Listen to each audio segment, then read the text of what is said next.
Alright, welcome to another episode of Bobby's World. So we got big news. Huge update released today. A lot of people had issues on the Android market. Hopefully you guys got it up and running now. I have the iOS iPhone, so I don't have any issues. But I know a lot of people are having issues, so hopefully it's fixed. Hopefully you got to take a quick look at everything. Look at that. Juggernaut. Yes, so excited for the new updates that came out. Very, very excited for this. I want to jump right into it. So this is the Brotherhood. They finally released them in the game so you can see them. You got Mystique. They brought Mystique in so you can find her on the villain node of 5-6. So you can start, hopefully you've already been farming her like I have. Drop rate is very, very low. They also wanted to go to the X-Men to show you. They also put Storm on it so that you can start farming her. So she's on Mystic 2-3. Now, I went through, and I have to be honest, I only did 1 through 9 on Mystic. So this kind of forced me to play the Mystic area. I only did all the way up to 1-9, so I had to go through and beat these first 3 nodes.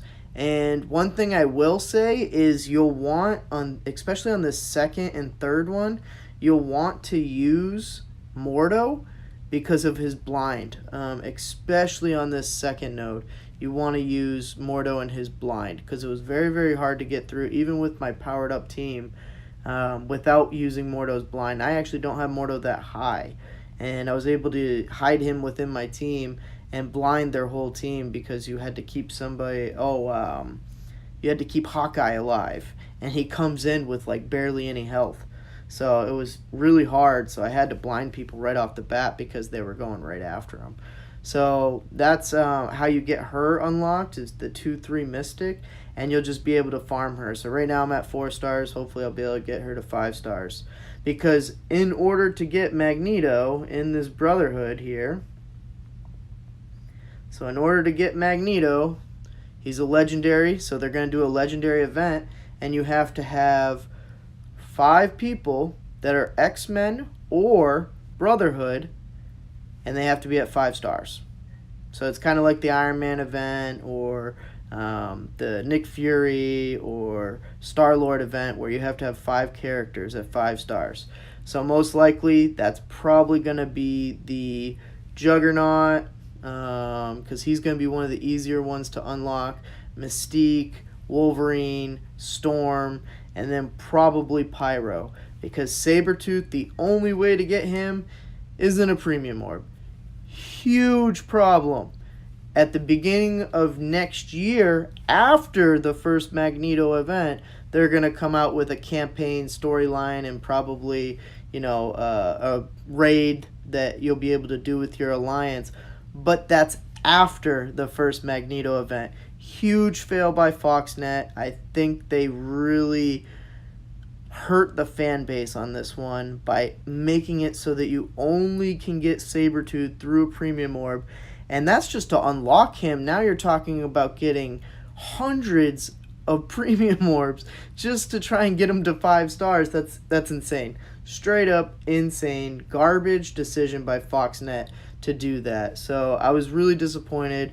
So basically you're forced to do farm Mystique in the nodes, farm Storm in the node, and then you should be pretty close to Wolverine at 7 stars or 5 stars at the minimum so that you can have him at 5 stars. So you'll have 3 people hopefully at 5 stars by the time the Magneto event comes, but that still leaves you too short. So that's Juggernaut and Pyro. Now the Juggernaut's going to come out with a whole campaign and raid in a couple days here. So you'll be able to get him up there. I don't know if you'll be able to get him to 5 stars. It seems very, very hard to get him to 5 stars before the event. But even if you did, now you have Pyro left to get to 5 stars. And they don't have any plans to do any kind of campaign or raid for Pyro. The only thing they're going to do is they're going to run back-to-back Blitz. Well, unless you're in the top, like, what, 1,500 people in the entire game, you're not going to be able to get enough shards to 5-star him. So that's a bit of an oversight, I think. I think that's a big fail on their part. So really, the top 1,500 people are going to be able to actually participate in the Magneto first event, and everyone else is just kind of pushed off to the side. So I'm a little disappointed. I love the game. I love that probably the second Magneto event I'll be able to unlock him. I'll have time to work up that team, especially after I just worked up the Kree team so I can get Nick Fury. And before that, I worked up the S.H.I.E.L.D. team so I could get Iron Man. And before that, I upgraded the Guardian team to get Star-Lord. I mean, it's just the same process over and over again. But it is what it is when you come out with these games. I'm interested to see what they do for Captain Marvel when her movie comes out and they launch her character. It will be interesting to see if they try and do the same thing like, Hydra. You got to build up your Hydra team to try and get Captain Marvel. I don't know. It'll be interesting to see. But at least with Magneto, you have to build up. It's kind of like Star-Lord. You have to build up the Guardians team to get Star-Lord. You got to build up the useful team to get Magneto. So at least he's going to be useful with the team that you build up to get him. Just kind of like Iron Man and Star-Lord. Nick Fury's the one that makes me the most mad because you're going to upgrade this Kree team all the way to 5 stars, gear 9. It just feels like a huge waste of time and energy. And then you get Nick Fury, who doesn't even work with the Kree team, and you just built up this Kree team for nothing. Like, just to get Nick Fury, who's going to work with a S.H.I.E.L.D. minion team, which most likely you didn't build up the S.H.I.E.L.D. minion team because you just built up the regular S.H.I.E.L.D. team to get Iron Man. I mean, it's just constant building, and I see why they do it, because they want to be able to use the minions in the game and make you use them for something rather than nothing, but it just feels like a huge waste when they can't be used with anything. Maybe they'll buff up Ultimus and the Kree team so that they work just like the Brotherhood, and they work just like, the S.H.I.E.L.D. team and, all the other different teams. But the other big update that I really, really, really was so excited to see, and I think I got to go into campaign to actually be able to show you it. Oh, don't want to do that. Let's go to Nexus. Do I have enough? Yeah. Is right here. On the right hand side, you'll see the little down arrow here. So team saved, and then you can click your teams here and you can see and save your teams. Huge benefit. I'm so happy that they've listened. I sent in so many trouble tickets hoping that they would eventually listen, and they did. This is huge to be able to save your teams and to do whatever you want. So, I'll be able to save my top team here, and I hope that it saves your alignment too. That'd be really sweet, being able to do that. So, going through and making my teams and being able to save this is just, this is finally something that they did right. I really, really am excited that they did this right. So now I can sit here and I can rank them based on their power, and then I can quickly choose them when I want to use them in Blitz. And it's a huge deal to me. I'm really happy that they did that. There's not a lot of things that they'd make big changes to that I get super excited about, but that is one of them. One of the hidden teams I do want to say is this team right here. Let me get this. Mordo, Scarlet, where's my main man at? Vision, and then Venom and Spider-Man. This team is so fun to play with. I don't know if you guys tried it because of that Blitz event where you had to use Scarlet, Vision, Venom, and Spider-Man with Mordo. Oh my god, it was so fun. I mean, you're just getting debuffs from everybody. Then Scarlet Witch prolongs their debuffs. Then you got, it's just great. Blinds everywhere. And oh man, it was really, really good. So I'm going to save this team, start building them up later when I get further along here. But yeah, that was a really, really fun team to use. But yeah, I'm really excited about the updates. I think they did a great job with them. I'm really, really excited about the Brotherhood. I think they're going to be really, really good. I mean, you come into Magneto, you look at the Brotherhood here, and you just look at the updates that they're going to get. And I mean, it's just insane. So on spawn, he's going to fill 15% of their speed bar, and then fill 15% per Brotherhood ally. That's just insane. They're going to get basically 100 speed bar every single turn, which is really good. Enemy critical, and then they get a 30% chance to apply speed up. So I mean, he's just going to be feeding fast bars the whole time to everybody, and that's really, really good. Focus, they're going to get health every single turn. I mean, the Brotherhood's going to be really good. It's really going to compete, like they said, with the Shield team. Let's look at his finisher here. So 110, pull all enemies up 2 spaces toward the primary target.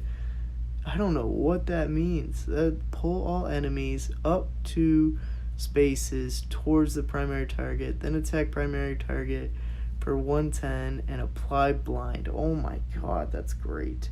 So 110 plus another 100, so basically 220, somewhere around there, is going to be this attack, and it's going to apply blind.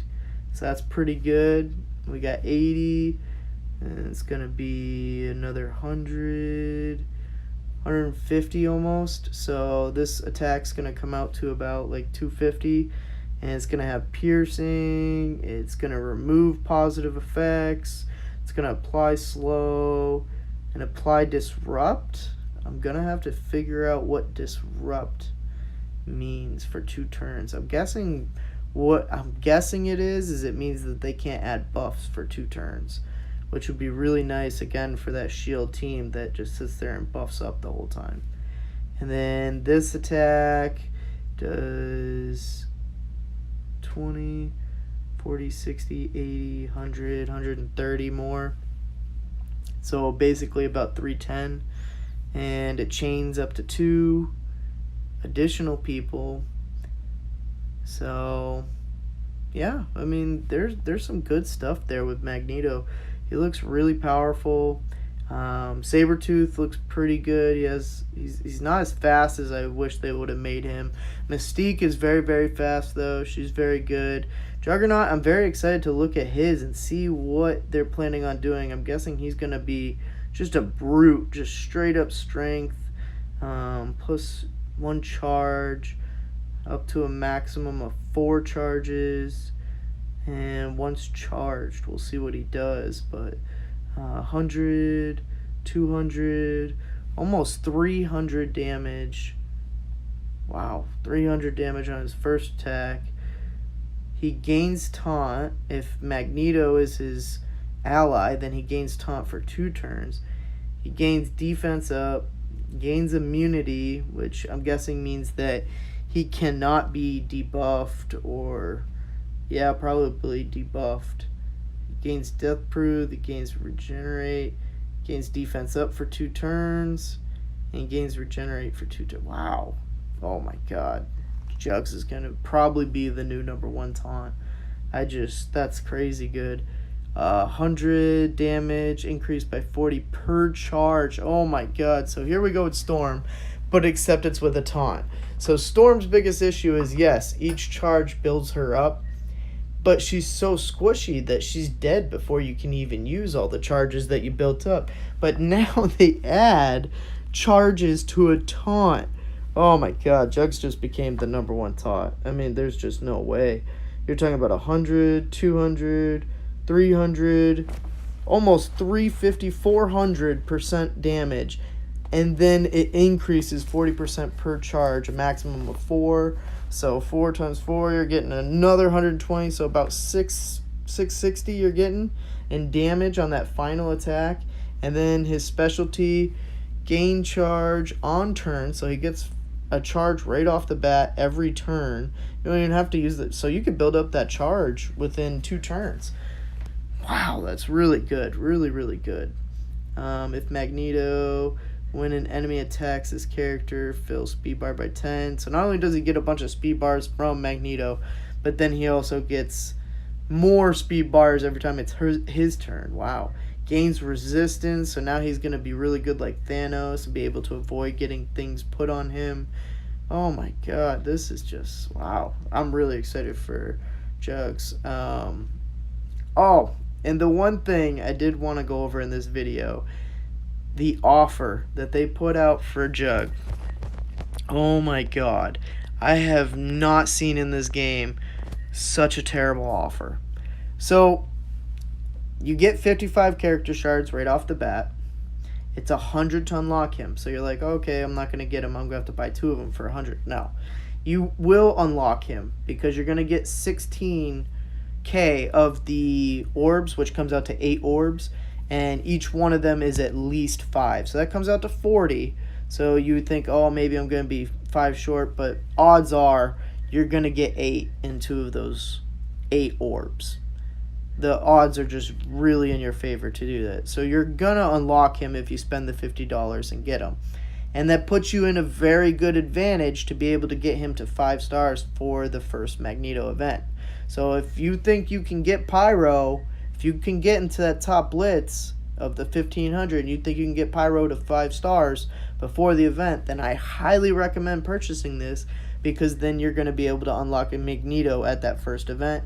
And then your arena team is going to be insane. I mean, you're just going to be straight up unstoppable, because you're going to have a team that actually rivals every other team in this game. No one's going to be able to touch you, and you're going to sit at the top of, the arena charts and the blitz charts for a while.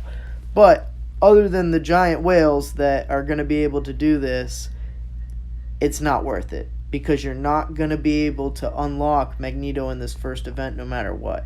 So I would not recommend it for the average Joe unless you just plan on having Jugs and powering him up to 5 stars through the event just because they'll come out with another event again for Jugs when they come out with Magneto the second time. So just be patient, roll with it. I've been through this enough to see them over and over again being able to get these characters later on. So unless you think you can get in the top of the blitz for Pyro, do not purchase the Jug event. You'll be able to unlock him in the event with everybody else in the campaign mode and in the raids. So that's my advice on it. It's up to you guys. I do think he is the #1 taunt in the game. Is he worth $50? I don't know. That's up to you guys to decide. I want to say the one thing we would look at is his speed. That's the only thing that would worry me. So speed 77. So let's compare that to somebody like Thanos and their speed.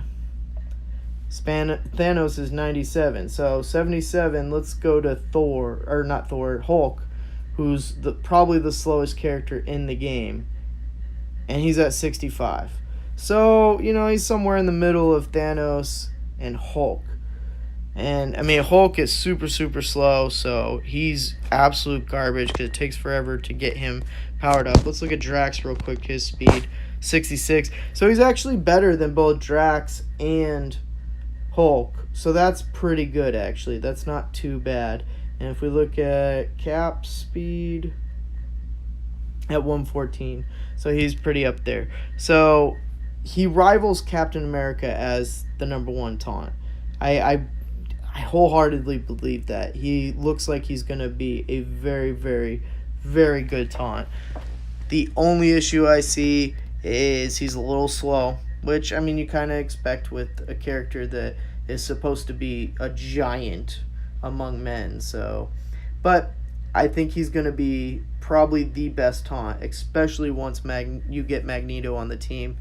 he's going to be the best with Magneto, hands down, because of the speed-ups he gets with Magneto and the speed-ups that he gets from Magneto. He's just going to be absolutely untouchable.